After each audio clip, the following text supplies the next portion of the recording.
जय हिंद। चलिए हम लोग देखते हैं यहाँ पर एंटी क्लॉटिंग। क्लॉटिंग हो गया, क्लॉटिंग का मतलब हो गया थक्का और एंटी का मतलब रोधी। इसको हम लोग बोलेंगे थक्का रोधी। तो देखिएगा एंटी क्लॉटिंग यानी इसको बोलेंगे थक्का रोधी। रोधी हो गया थक्का रोधी। क्लॉटिंग का मतलब थक्का और एंटी का मतलब रोधी, थक्का रोधी। अब यहाँ पर देखिएगा ये जो मान लीजिए कि आपका जो सेल है, एंटी क्लॉटिंग का जो सेल है, ये देखिए आपका सेल हो गया। अब ये इसमें जो है कौन कौन सा ऐसा फैक्टर है जो क्या करता है यानी थक्का को रोकने का काम करता है, तो उसको बोलते हैं एंटी क्लॉटिंग। अब यहाँ पर देखिए क्या होता है, इसका जो सरफेस जो होता है आपका, ये जो इसको हम लोग बोलते हैं स्मूथ एंडोथेलियम। एंडोथेलियम हो गया।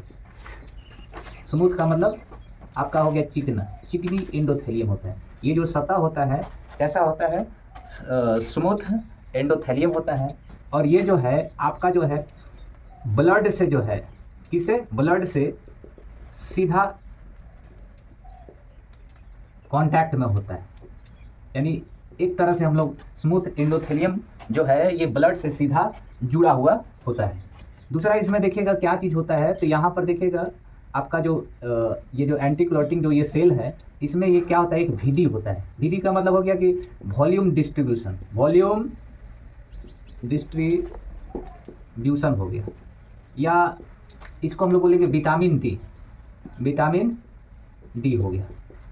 वॉल्यूम डिस्ट्रीब्यूशन डिस्ट्रीब्यूशन या इसको हम लोग क्या बोल रहे हैं, विटामिन डी।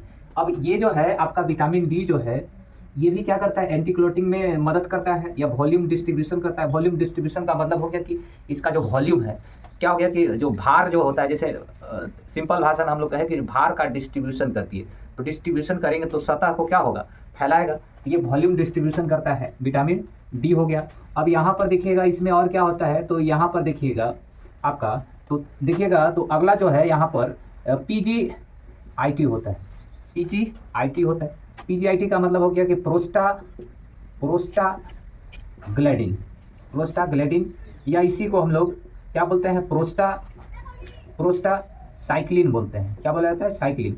और I2, प्रोस्टासाइक्लिन I2 हो गया, ये चीज़ हो गया।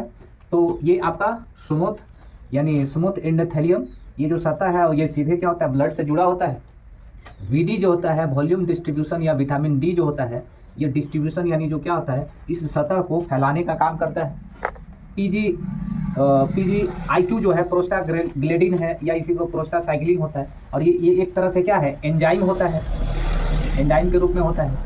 ये प्रोस्टाग्लैंडिन हो गया। और इसके अलावा यहाँ पर जो देखिएगा इसी में, इस सेल में क्या होता है, तो एक सेल होता है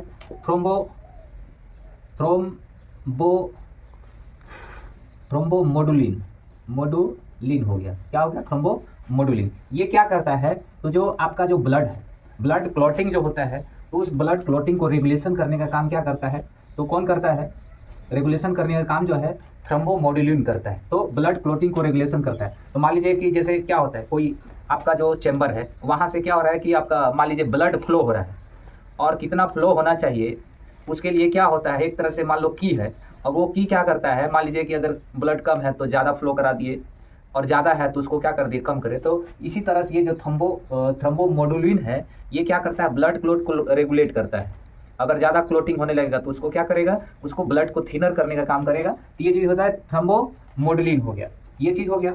और क्या होता है इसमें देखिएगा, इसी के अंदर में जो ये सेल जो है एंटी क्लॉटिंग सेल, इसमें एक चीज़ होता है आपका TPA होता है। TPA का मतलब हो गया कि टिश्यू प्लाज्मिनोजन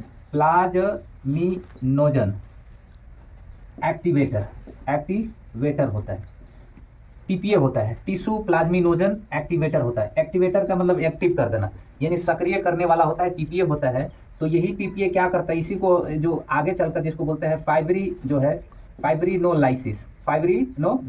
क्या होता है फाइब्रिनोलाइसिस, तो हमने आपको पिछले वीडियो में बताया है, आप देख सकते हैं। तो ये जो क्या करता है, फाइब्रिनोलाइसिस क्या करता है, रक्त थाका को तोड़ने की जो प्रक्रिया होता है, उस प्रक्रिया को क्या बोला जाता है, फाइब्रिनोलाइसिस कहते हैं। क्या कहते हैं, फाइब्रिनोलाइसिस। तो ये एंटी क्लॉटिंग के लिए ये जो है फैक्टर जो है ये क्या करते हैं, जिम्मेवार होते हैं। स्मूथ एंडोथेलियम हो गया, ये जो सीधे क्या होता है, ब्लड से जुड़ा होता है। VD मतलब होता है वॉल्यूम डिस्ट्रीब्यूशन या विटामिन डी होता है। PGI2 यानी प्रोस्टाग्लैंडिन या प्रोस्टासाइक्लिन, ये एक तरह से एंजाइम होता है। और थ्रोम्बोमोडुलिन क्या होता है, तो ये क्या होता है, ब्लड को रेगुलेशन करता है, ब्लड क्लोट को रेगुलेशन करता है, कम या ज़्यादा जो आपका मान लीजिए कि मात्रा होता है उसको रेगुलेट करने का काम थ्रोम्बोमोडुलिन करता है। अब यहाँ पर देखिए TPA का मतलब टिश्यू प्लाज्मिनोजेन एक्टिवेटर हो गया। ये क्या करता है, एक्टिवेटर जो क्या करता है, कोई चीज़ को एक्टिवेट कर देता है यानी चालू करता है। और ये जो प्रक्रिया होता है यहाँ पर देखिएगा, जो जिसको हम लोग फाइब्रिनोलाइसिस बोलते हैं, रक्त का थाका तोड़ने की प्रक्रिया क्या कहलाती है, फाइब्रिनोलाइसिस कहलाती है। देखिएगा तो यहाँ पर देखिएगा जो क्या होता है कि आपका जो है हेपेरिन जो होता है, हेपेरिन जो है ये क्या करता है, उत्तेजित करता है। उत्तेजित क्या करेगा, उत्तेजित करता है, यानी एक तरह से कह सकते हैं कि ये कैटालिस्ट की तरह करता है। किस तरह, कैटालिस्ट। ये क्या करता है, किसको उत्तेजित करता है, तो एंटी थ्रोम्बिन इसको, यानी एंटी थ्रोम्बिन जो थर्ड होता है इसको हेपेरिन क्या करता है, उसको एक्टिवेट जो करता है, एक्टिवेट करने का काम करता है, एंटी थ्रोम्बिन को एक्टिवेट करने का काम करता है। जो हेपेरिन होता है, हेपेरिन जो है, हेपेरिन एक लाइक जो है आप देखिएगा तो ये मॉलिक्यूल्स होता है, मॉलिक्यूल्स होता है। हेपेरिन क्या होता है, एक मॉलिक्यूल्स होता है जिसको हम लोग क्या बोलते हैं, हेपेरान सल्फेट बोलते हैं। क्या बोलते हैं, हेपेरान सल्फेट बोलते हैं, हेपेरान सल्फेट। हेपेरिन क्या है, तो हेपेरिन जो है, हेपेरान सल्फेट भी इसको एक मॉलिक्यूल है। और ये जो मॉलिक्यूल जो है इसके अंदर में क्या होता है, सल्फेट होता है, तो इसको हम लोग बोलते हैं हेपेरान सल्फेट। और यही घट या बढ़ जाएगा उस हिसाब से क्या होगा, ब्लड का जो क्लोटिंग थिनर होगा और या उसका रेगुलेशन होता है, ये चीज़ होता है हेपेरान सल्फेट होता है। अब यहाँ पर देखिएगा कि ये जो पहला तो जो हो गया एंटी थ्रोम्बिन, थर्ड को ये क्या करता है, कैटलिस्ट की तरह ये इसको उत्तेजित करता है। हेपेरिन जो है ये क्या होता है, किसके जैसा होता है, एक मॉलिक्यूल के जैसा होता है जिसको हम लोग बोलते हैं हेपेरान सल्फेट बोलते हैं।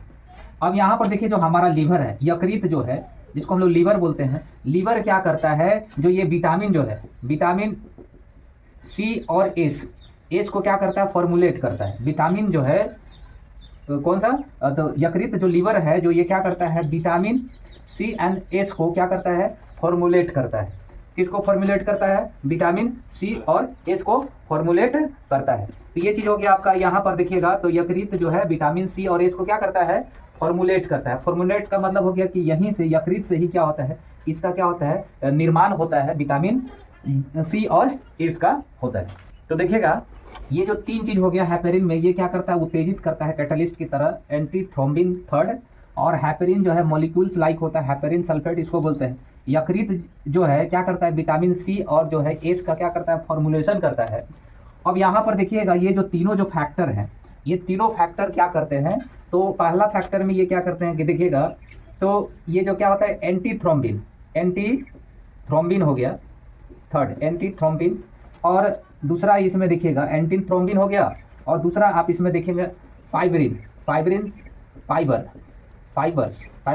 फाइबर्स जैसी, यानी एक तरह से ब्लड का नेटवर्क बनाया जाता है। फाइब्रिन, फाइबर और एंटी थ्रोम्बिन को, ये तीनों को क्या करता है, इनएक्टिवेट करता है।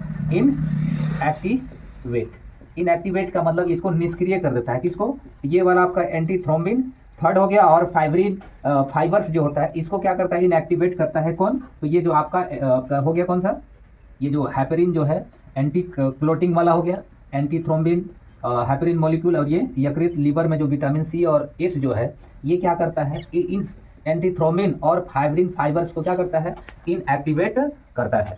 तो ये चीज़ हो गया।